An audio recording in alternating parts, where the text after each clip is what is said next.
ذرا اس تقریر کو آپ لوگ سماعت کر بالکل لیجیے۔ قریب ہے، اسی ہفتے میں شب برات آنے والی ہے۔ وہ شب برات یقیناً آپ علماء مشائخ سادات سے سنتے رہتے ہیں کہ شب برات میں اللہ رب العزت اپنے ہر مومن بندے کی مغفرت فرما دیتا ہے۔ میرے آقا علیہ السلام نے فرمایا بنو کلب کی بکریوں کے بالوں کی تعداد کے برابر اللہ اپنے بندوں کی مغفرت فرماتا ہے۔ کوئی بندہ رہ ہی نہیں جاتا، اللہ رب العزت سب کو بخش دیتا ہے سوائے چند کے۔ کن کی بخشش نہیں ہوتی شب برات میں؟ شب برات کے متعلق آپ ہم بچپن سے سنتے آئے ہیں کہ شب برات وہ ہے، اس دن اس رات میں رزق کے فیصلے ہوتے ہیں، عمر کے فیصلے ہوتے ہیں، پیدائشوں کے فیصلے ہوتے ہیں، اموات کے فیصلے ہوتے ہیں، اس سال کتنے لوگ حج کریں گے اس کے فیصلے فرشتوں کو عطا کیے جاتے ہیں۔ فرشتے لوح محفوظ سے اسے اپنے دفاتر کے اندر نقل کرتے ہیں یا ان کے حوالے وہ دفاتر کیے جاتے ہیں۔ اور آپ جانتے ہیں کہ جب شب برات آتی ہے یعنی کہ 14 تاریخ کا سورج جب غروب ہوتا ہے اور 15ویں شب کا چاند طلوع ہوتا ہے تو سرے شام سے اللہ اپنی شان کے مطابق جیسا کہ اس کی شان ہے پہلے آسمان پہ نزول اجلال فرماتا ہے، اور پہلے آسمان پہ نزول اجلال فرما کر صبح صادق تک وہ اپنی شان کے مطابق اپنے بندوں کو پکار پکار کر کہتا ہے ہے کوئی بندہ جو مجھ سے روزی مانگے تاکہ میں اس کو روزی عطا کروں، ہے کوئی بندہ جو مجھ سے مغفرت طلب کرے تاکہ میں اسے مغفرت عطا کروں، ہے کوئی اولاد کا طالب تاکہ اسے اولاد عطا کی جائے، ہے کوئی مرادوں کا مانگنے والا تاکہ اس کی مرادیں پوری کی جائے۔ آپ اندازہ فرمائیں میرا اللہ اپنے بندوں سے کتنا پیار کرتا ہے، کروڑوں ماؤں سے زیادہ میرا اللہ اپنے بندوں سے پیار کرتا ہے۔ اس کی رحمتیں پکار پکار کر کہتی ہے مانگنے والوں آؤ، جو مانگنا ہے مانگو، جو لینا ہے لے لو۔ سب کی مغفرت ہوتی ہے لیکن چند کم نصیب ایسے ہیں جن کی مغفرت اس رات نہیں ہوتی۔ کس کی نہیں ہوتی؟ اب ذرا اس پر گفتگو کر کے ہم آگے چلتے ہیں۔ کہیں ایسا تو نہیں کہ ان میں ہم لوگ بھی شامل ہیں؟ اللہ کرے ہم اس میں شامل نہ ہو۔ حدیث میں جن کم نصیبوں کا ذکر آیا ہے کہ کن کی اللہ مغفرت شب برات میں نہیں کرتا، ان میں سے میرے آقا، ہم سب کے آقا و مولا، قائد المرسلین، سید العالمین، مصطفیٰ جان رحمت صلی اللہ علیہ وآلہ وسلم فرماتے ہیں جو شخص شراب پینے کا عادی ہوگا یعنی جو نشے کا عادی ہوگا اللہ شب برات میں اس کی مغفرت نہیں فرماتا اس وقت تک جب تک کہ وہ اللہ سے وعدہ نہ کر لے کہ اب آج کے بعد شراب نہیں پیوں گا۔ اللہ سے وعدہ نہ کر لے یعنی توبہ نہ کر لے اس وقت تک کہ اس نشہ کرنے والے کی مغفرت نہیں ہوتی، اس کی بخشش نہیں ہوتی۔ میرے پیارے آقا صلی اللہ علیہ وآلہ وسلم کے پیارے دیوانوں، اللہ کرے اس مجمع میں پورے مجمع میں کوئی ایسا بندہ نہ ہو جو نشہ کرنے والا ہو، جو شراب پینے والا ہو۔ یاد رکھیں آج منصوبہ بند طریقے سے مسلم محلوں میں مسلم معاشرے کے اندر نشے کو پرموٹ کرنے کی کوشش کی جا رہی ہے، نشے کو عام کرنے کی کوشش کی جا رہی ہے۔ ہمارے جوان اگر اسکولوں میں پڑھتے ہیں تو باضابطہ اسکولوں کے اندر نشہ عام کیا جا رہا ہے، محلوں کے اندر نشہ عام کیا جا رہا ہے۔ اے میری قوم کے جوانوں، جو لوگ میری قوم کے جوانوں کو نشے کے دلدل میں ڈھکیل رہے ہیں وہ ہم سے پیار نہیں کرتے، وہ ہم سے محبت نہیں کرتے، انہیں ہم سے کوئی دلچسپی نہیں ہے بلکہ بدترین دشمنی ہے۔ اچھی طرح یاد رکھنا آج لوگوں نے قتل کا طریقہ بدل دیا ہے، آج لوگوں نے مارنے کا انداز بدل دیا ہے۔ لوگ سوچتے ہیں تلوار سے ماریں گے تو لہو آستینوں سے پکارے گا، اگر ہم کسی کو گولی سے ماریں گے تو ہمارا نقصان ہوگا۔ تو اس قوم کو جو ابھرتی ہوئی قوم ہے، کون سی قوم جسے قوم مسلم کہتے ہیں، یاد رکھنا تمہیں اپنی اہمیت کا اندازہ نہیں ہے لیکن دنیا تم سے لرزہ برندام ہے، اس لیے کہ قوموں کی امامت کا اگر کسی کو حق ہے تو وہ قوم مسلم ہے، قوموں کی سیادت کا اگر کسی کو حق ہے تو وہ قوم مسلم ہے، تجارت کی منڈیوں کی کوئی زینت بن سکتی ہے تو وہ قوم مسلم ہے۔ دنیا جانتی ہے جس دن مسلمان پڑھیں گے اس دن کوئی ان کا مقابلہ مقابلہ نہیں کر سکتا. جس دن مسلمان تجارت کریں گے اس دن ان کا کوئی مقابلہ نہیں کر سکتا. جس دن مسلمان سیاست کے میدان میں صحیح معنی میں قدم رکھیں گے سب کے قدم اکھڑ جائیں گے. اس لیے کہ وہ ہماری 1400 سالہ تاریخ جانتے ہیں. ہم کون لوگ ہیں؟ ہم ناچنے والے لوگ نہیں, ہم گانے والے لوگ نہیں, ہم زنا کرنے والے لوگ نہیں, ہم نشہ کرنے والے لوگ نہیں. اپنی تاریخ کو دیکھو, ہم کون ہیں؟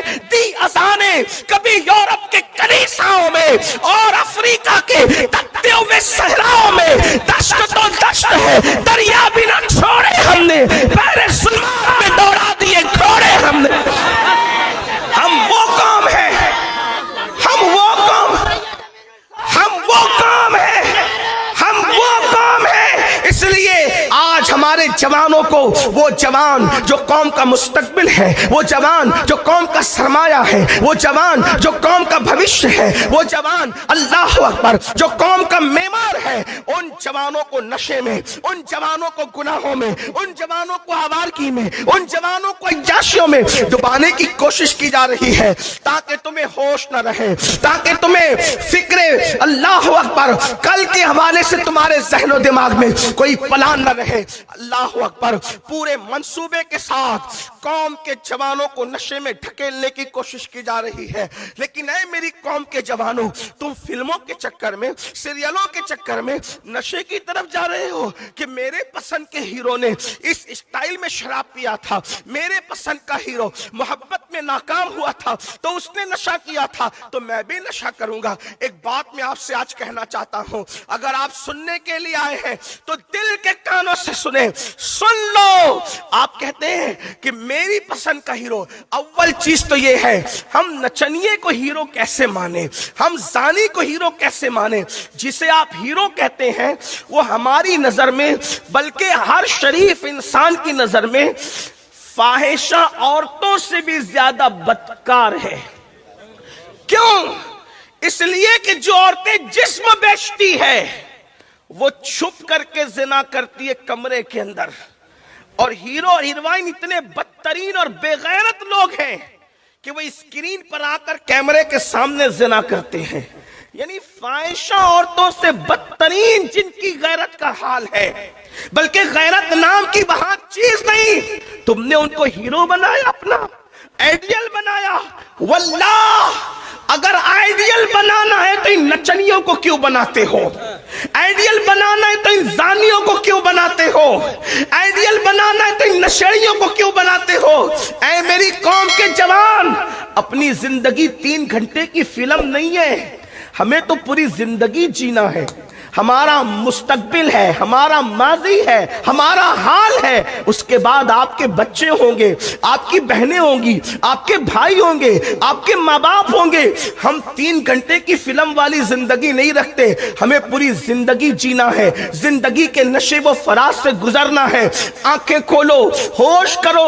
اور اگر کسی کو آئیڈیل بنانا ہی ہے تو آپ خالد بن ولید کو آئیڈیل کیوں نہیں بناتے, محمد بن قاسم کو آئیڈیل کیوں نہیں بناتے, طارق بن زیاد کو آئیڈیل کیوں نہیں بناتے, اصحاب مصطفیٰ کو آئیڈیل کیوں نہیں بناتے, کربلا کا وہ جوان قمر بنو ہاشم حضرت سیدنا غازی عباس کو اپنا آئیڈیل کیوں نہیں بناتے, علی اکبر کو اپنا آئیڈیل کیوں نہیں بناتے, جناب قاسم کو اپنا آئیڈیل کیوں نہیں بناتے. اللہ اکبر, کہاں الجھے ہوئے ہو. اللہ اکبر, نچنیوں کو, زانیوں کو آئیڈیل بنانے والوں اسی لیے تباہی کے دہانے پر پہنچ چکے ہو. سن لو, ہم نشے کے لیے نہیں ہے. سلطان صلاح الدین ایوبی نے آج سے کم و بیش 900 سال پہلے کہا تھا کہ کسی قوم کو ہتھیار اتنے تباہ نہیں کرتے, ہزاروں ہتھیاروں کی بہتات کسی قوم کو اتنا تباہ اور برباد نہیں کرتی. اور کل کی شب کے بعد جو شب آنے والی ہے وہ برات کی شب ہے.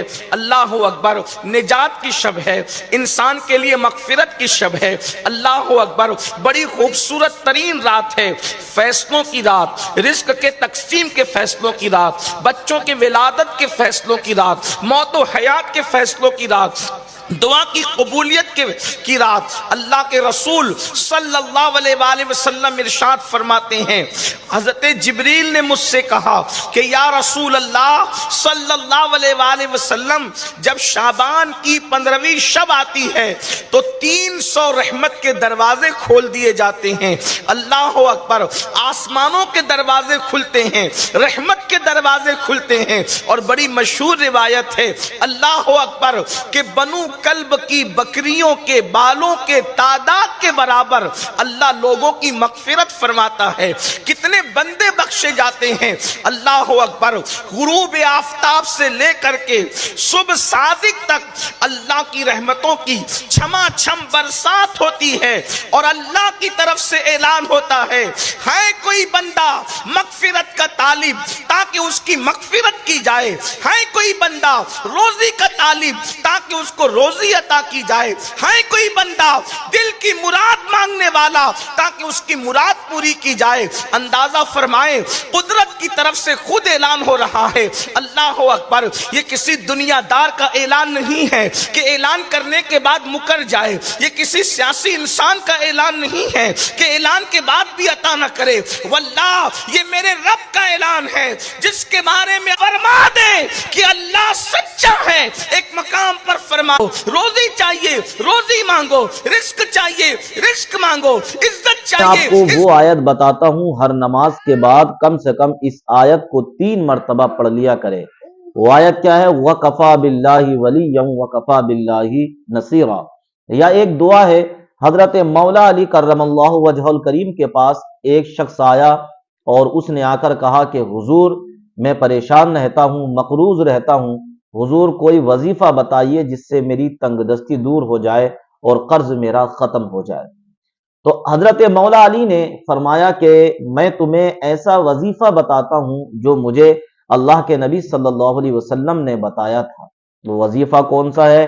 ہر نماز کے بعد 3 مرتبہ یہ دعا پڑھ لیا کریں، اللہم اکفنی بحلالک واغننی بفضلک عمن سواک۔ یہ دعا ہر نماز کے بعد 3 مرتبہ پڑھ کر اللہ پاک سے دعا فرمائے، انشاءاللہ اللہ نے چاہا تو آپ کا قرض دور ہو جائے گا اور آپ کے گھر میں برکتیں ہونا شروع ہو جائیں گی۔ دوستو، اگر آپ ہماری ویڈیو کو پہلی بار دیکھ رہے ہیں تو اس چینل کو سبسکرائب کریں، لائک کریں اور اسے ویڈیو کو شیئر کریں تاکہ اس سے ہمارے دوسرے بھائیوں کو بھی فائدہ حاصل ہو۔ اللہ پاک ہم تمام کو نیک باتوں پر عمل کی توفیق عطا فرمائے۔ السلام علیکم ورحمۃ اللہ تعالی وبرکاتہ۔